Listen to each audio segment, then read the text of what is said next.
A very good afternoon, students. Welcome back to this class. Today we will be discussing about the introduction to financial system.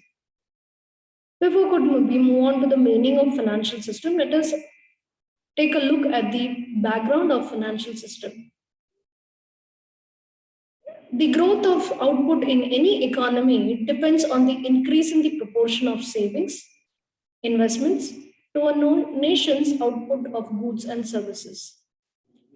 It helps in the diversion of a rising current income into savings or investments. It is defined as a set of institutions, instruments, and markets that fosters savings and channels them to their most efficient use. It consists of individuals, the savers, intermediaries, the markets, and the users of savings, the government, the public sector, and the private sector entities. Now, moving on to the meaning of financial system. The general meaning of financial system refers to the set of complex and interconnected components consisting specialized and non-specialized financial institutions, organized and unorganized financial markets, financial instruments, and financial services.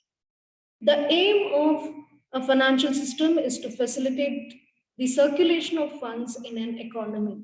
In other words, the financial system allows net savers to lend funds to net spenders.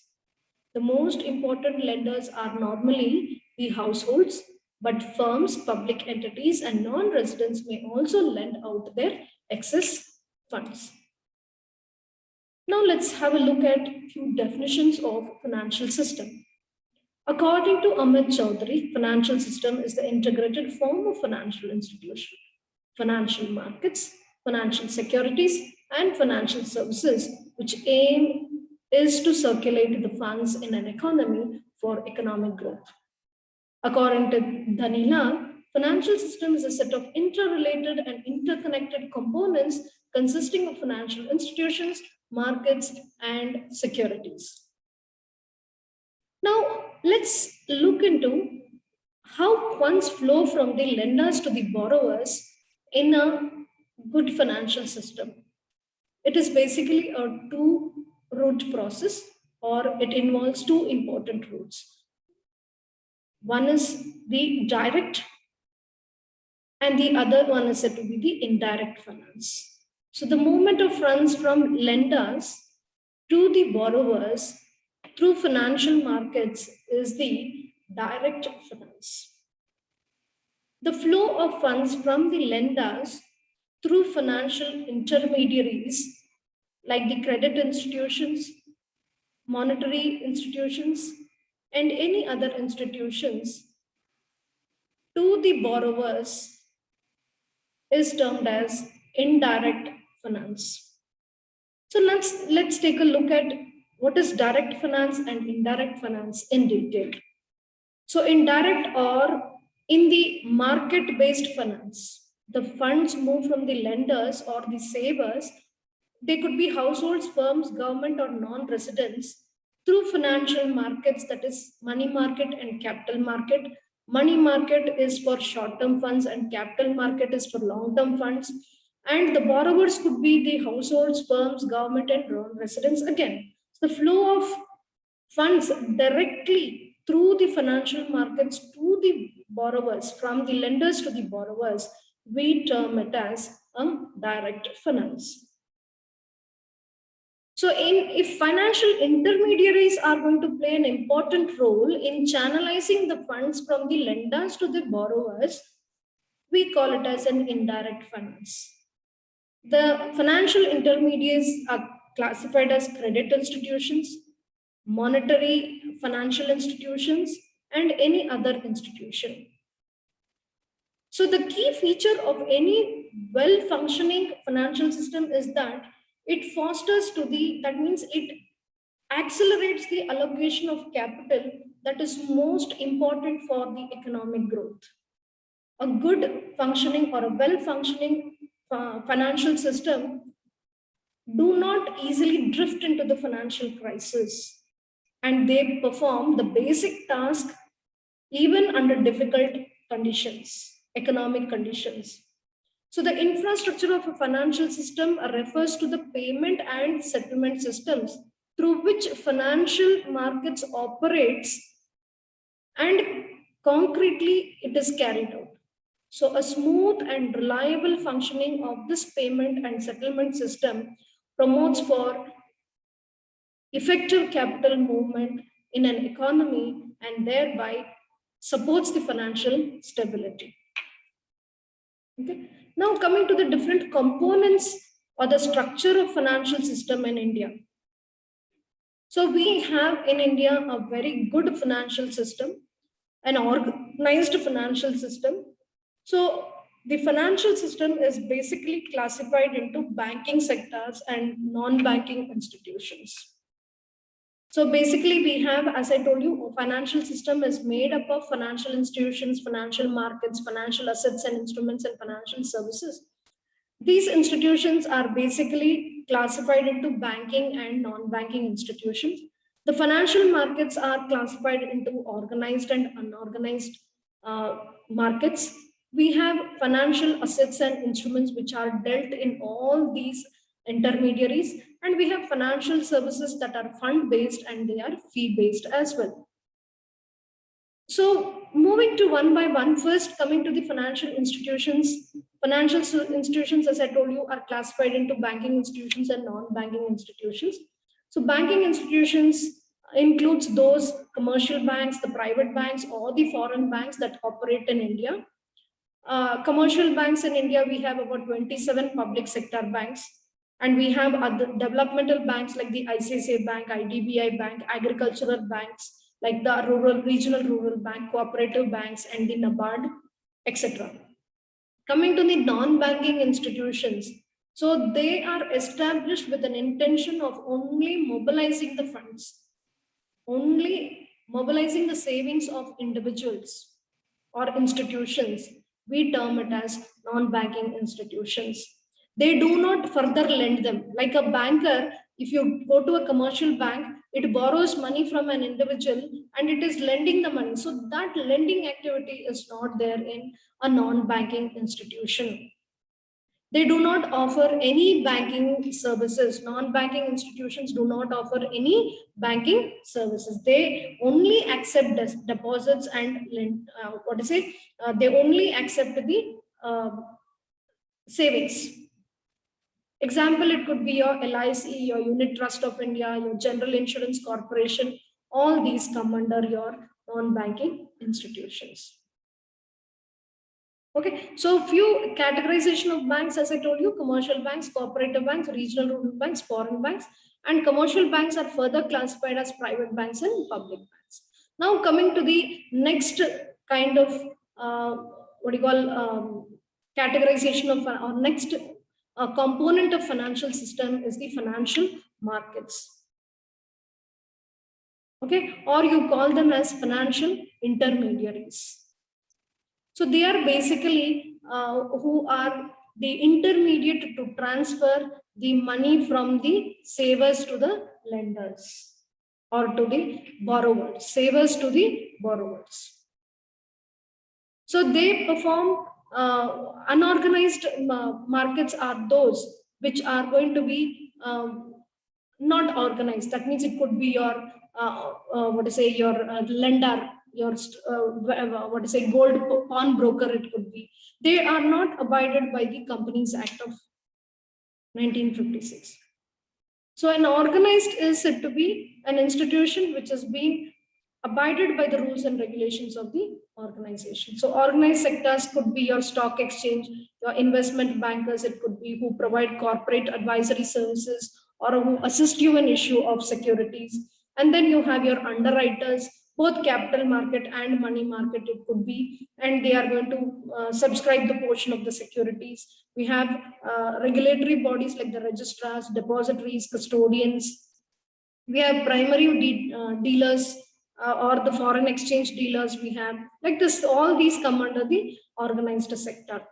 So the organized sector is basically classified as capital markets and money market.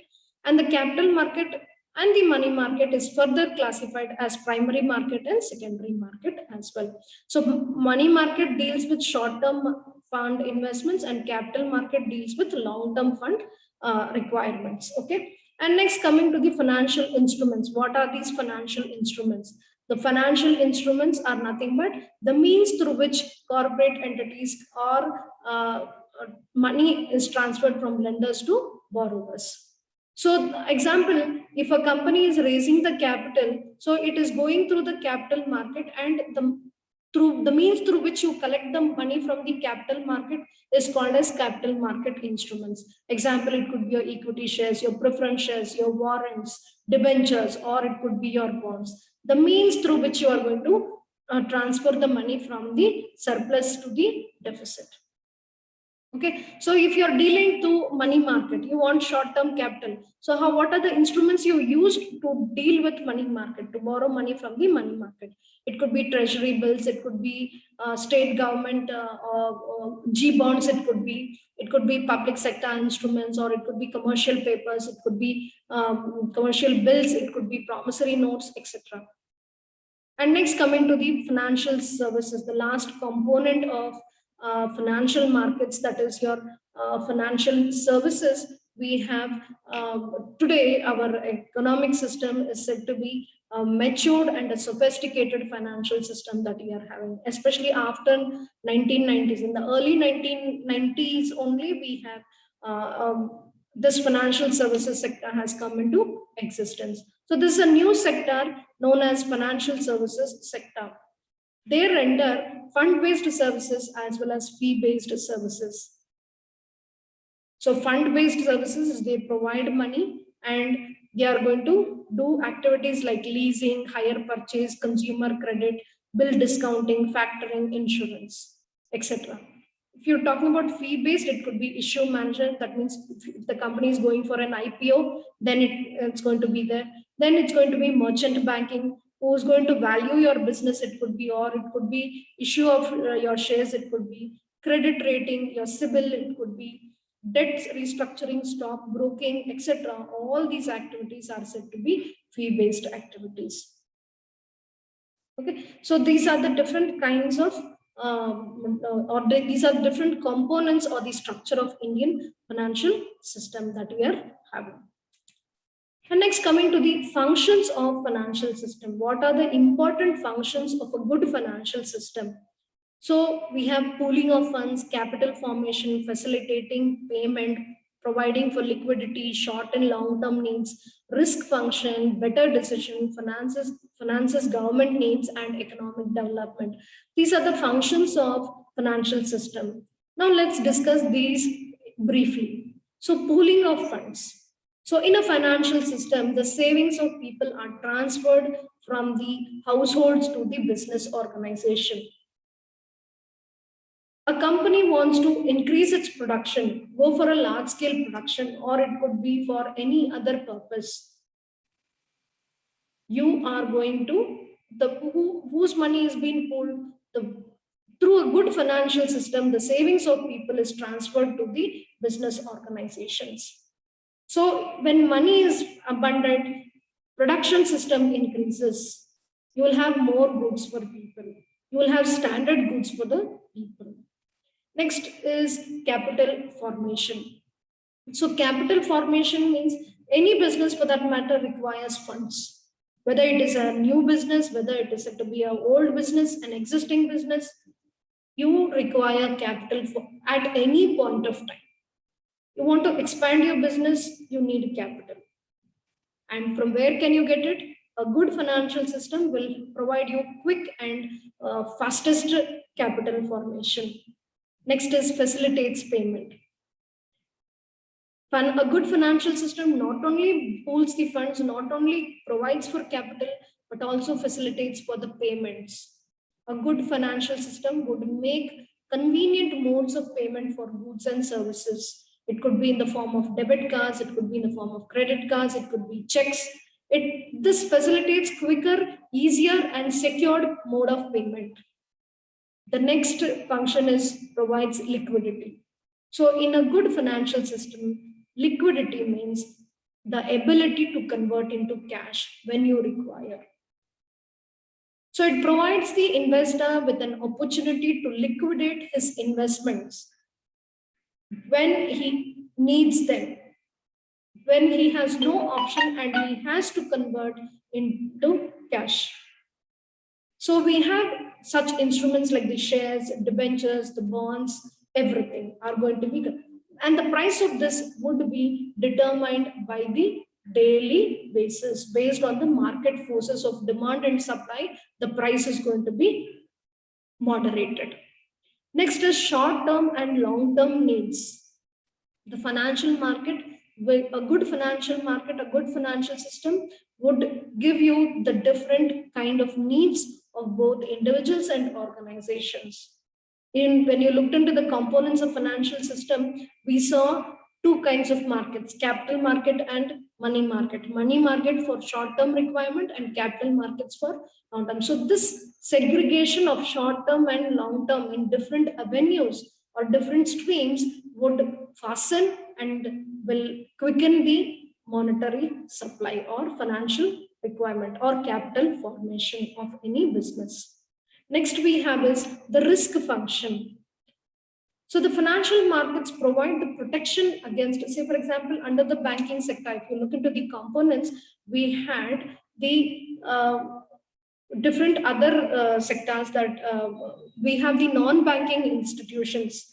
And the example of non-banking institutions that I gave you was LIC, GIC, UTI, all these come under non-banking services.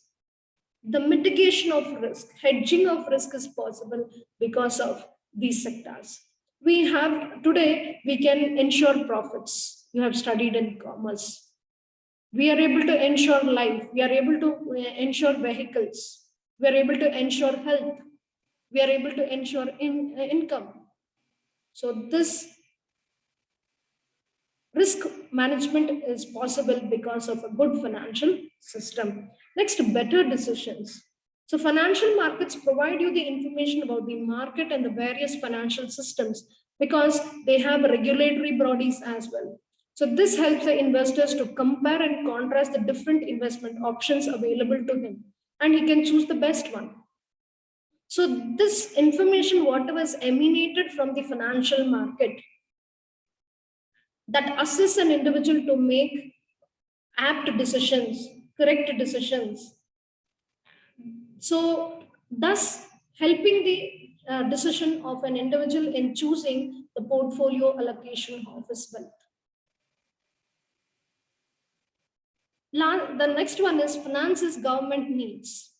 So the government needs are said to be huge in number. We know that the economic growth happens because of government involvement, and government involvement in different like it could be defense, it could be in infrastructure of roads, dams. All these are possible only with good amount funds. Now, who can do this with the capital market or money market? Even government can get the funds and it can utilize for the requirement. Next we have is economic development. So India is a mixed economy, we know well. We have three kinds of sectors: primary, secondary sector and tertiary sector, right? And where we concentrate more on agriculture. This is said to be influenced by monsoons. We have the infrastructure, we have the tertiary sector, we have the aids to business, that is, we have the secondary sector, the industries that are available. So we have a combination of all these sectors. So government intervention in the form of financial system to influence the macro variables like interest rates or inflation is going to lead to the economic development of a country. Okay, so just at a glance, in today's class, we have referred to the meaning of financial system, definition of financial system, how funds flow from lenders to borrowers, what is the components of financial system, and the functions of financial system. So with this, we come to the end of the class. Thank you. Have a nice day.